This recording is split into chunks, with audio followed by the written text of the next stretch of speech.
We're going to start today's episode on a bit of a somber note, and it's because a legend died today, and that legend is Bill Walton, basketball Hall of Famer who was first known for killing it at UCLA during the days of John Wooden, shortly after Lou Alcindor, a.k.a. Kareem Abdul-Jabbar, was tearing it up down in Southern California. Bill Walton obviously goes on to the NBA. He wins a championship with the Portland Trail Blazers, and then he has his career derailed by injuries a bit, but still one of the greatest big men of all time. But how I'll always remember Bill Walton is as a commentator and as a color commentator, because he was probably the most colorful person with his words. And I absolutely loved watching him growing up announce games, especially Pac-12 games. Toddy, I know specifically for you that Pac-12 games are near and dear to your heart, as they are to mine. And especially for basketball, whether if it was men's or women's, Bill Walton was there as the voice.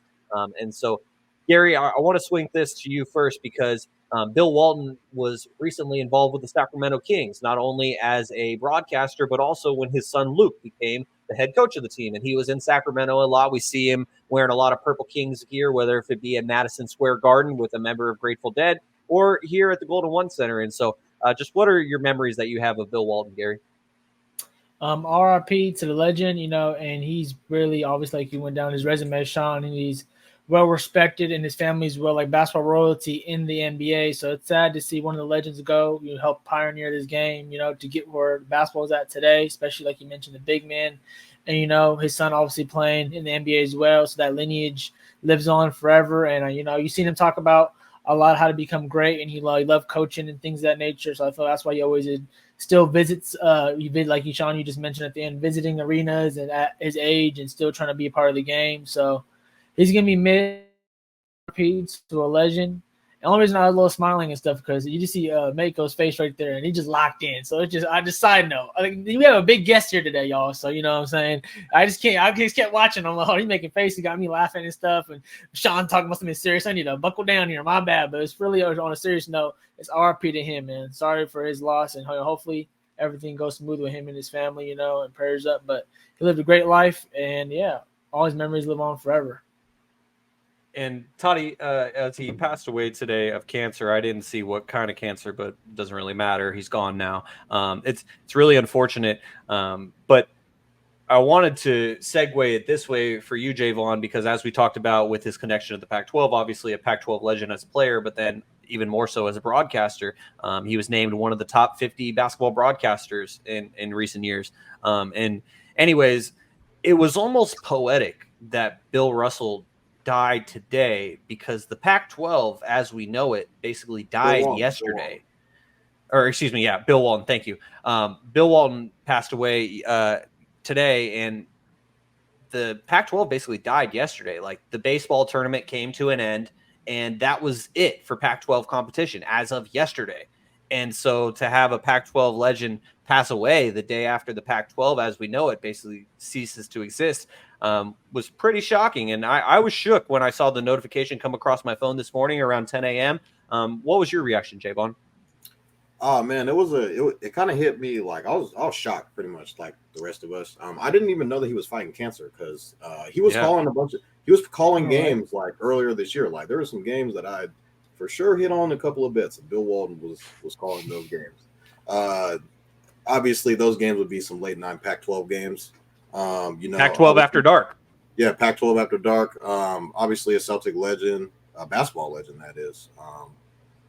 UCLA alumni, being a great player in the NBA, Hall of Famer.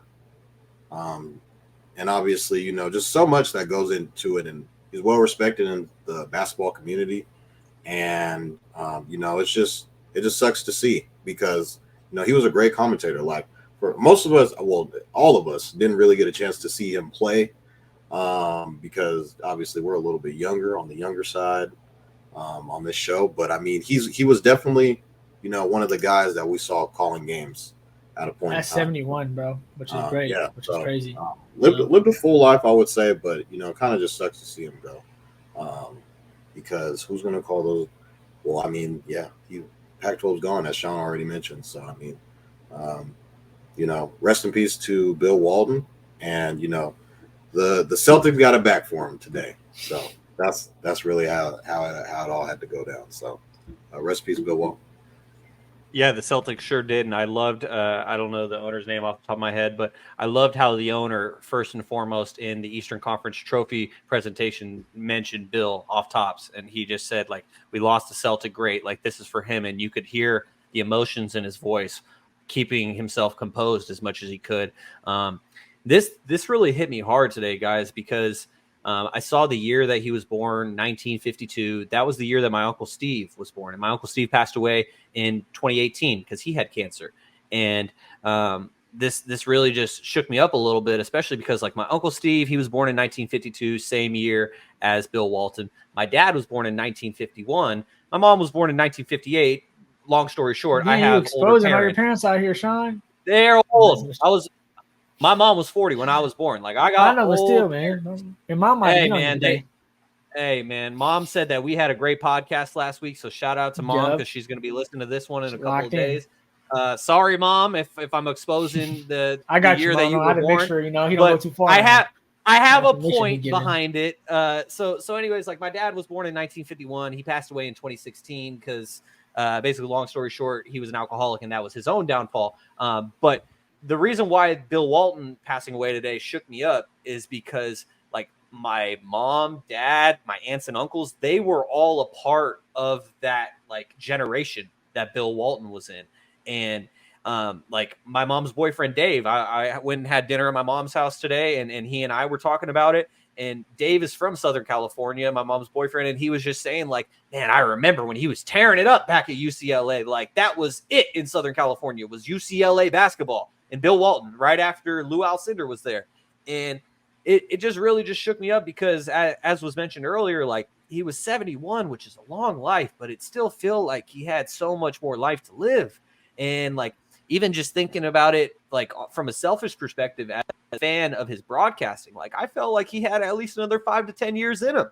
And today I watched a like compilation video. It was like 5 minutes on YouTube that ESPN put together like 5 years ago, and it was all of Bill Walton's best moments. And I highly encourage anyone who ever listened to Bill Walton, was a fan of Bill Walton, to go check it out because I definitely enjoyed it, and they ended it in a great manner. And this was made 5 years ago. It wasn't even a tribute to him in his life passing away today, but it was just a video they put together 5 years ago. And a lot of the clips were with him and Dave Pasch, the play-by-play commentator for ESPN.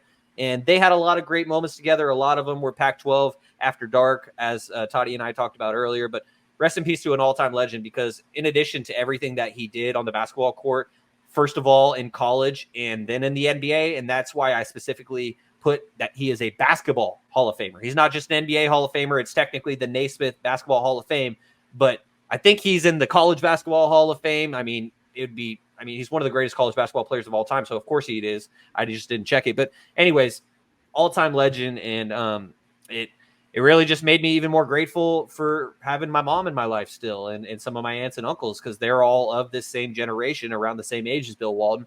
And to see someone like him pass away today, it's just heartbreaking. So condolences to his wife, to his family, obviously his kids, including Luke, former Sacramento Kings head coach. A great man, passed away today. I didn't get a chance to meet Luke Walton. A lot of people that are older than me, even 10 to 15 years older than me, said that they've gotten chances to meet Luke Walton. He's like, or Bill Walton, I keep saying Luke, but getting a chance to meet Bill Walton, and he's just the nicest guy, and he's exactly who you think he is. And you don't always get that with celebrities. And so just not only rest